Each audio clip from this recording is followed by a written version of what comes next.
Good health and a happy Christmas to you, ma'am, he says, his peaked cap balanced on his blue uniformed knee.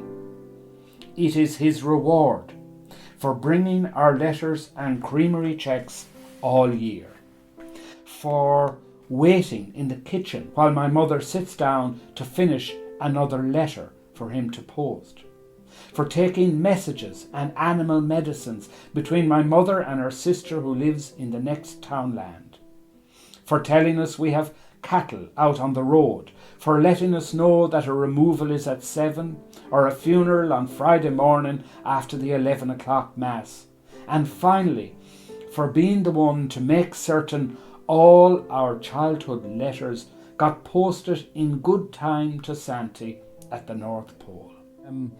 I have been a writer for the longest time. Going way back, I wrote a short story about the last mining village, which was about my home village of Arigna and the coal mining and the end of the industry there. That goes back, as far as 1987. And ever since then, I've been working full-time as a writer. That includes giving creative writing workshops, teaching on a freelance basis, really. I've never actually held any other job but write. But it does then mean that to make a living, you have to be very versatile and you have to be able to take on whatever comes. And that has led me into all kinds of areas, from acting and performing. We wrote a screenplay for Black Ice, which was a feature film set in the Border region. There's been plays, operas, editing First 10 magazine, editing First Cut for Leitrim, which was writer-in-residence in 2000 and 2001, and again 2010, 2011 Sligo Libraries writer-in-residence. So you really do learn to exist on what my friend Carlo Gaber calls O Grub Street. Your practice is your writing, but what form that'll take often depends on the commissions and what's there.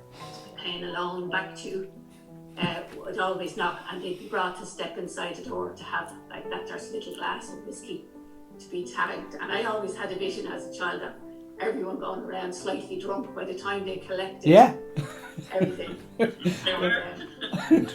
In this specific and particular occasion, what we did is responded to the COVID-19 and the public health restrictions, which meant that live performance was gone. So we just had to find another way to bring story and bring literature and bring the readings I would normally do at festivals and live events like the McGahern or the Iron Mountain and all of those festivals, and find an equivalent to that.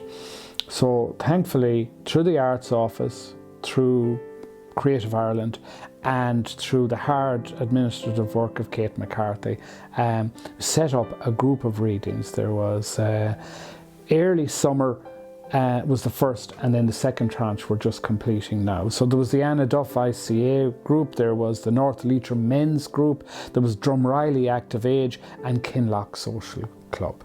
And between all of those, we've been doing twice weekly, rotating the groups, the readings. And I read stories and hopefully they respond and get something from it and bring something back that has been triggered and memories evoked for them. So that's essentially what we've been doing. The Zoom readings to these groups who have been brilliant at engaging and responding to this new format and making the leap of new technology, which is a challenge for me, let alone people who don't use computers and laptops every day. So it's been brilliant how people have just determined that they will keep that literary and storytelling and story strand alive. When he has finished his tea and whiskey and Christmas cake, he lilts a tune, and then he walks up the lane to where the ground levels out, settles his sack of letters over his shoulder, takes a firm hold of the handlebars of his push bike, and away he goes into history.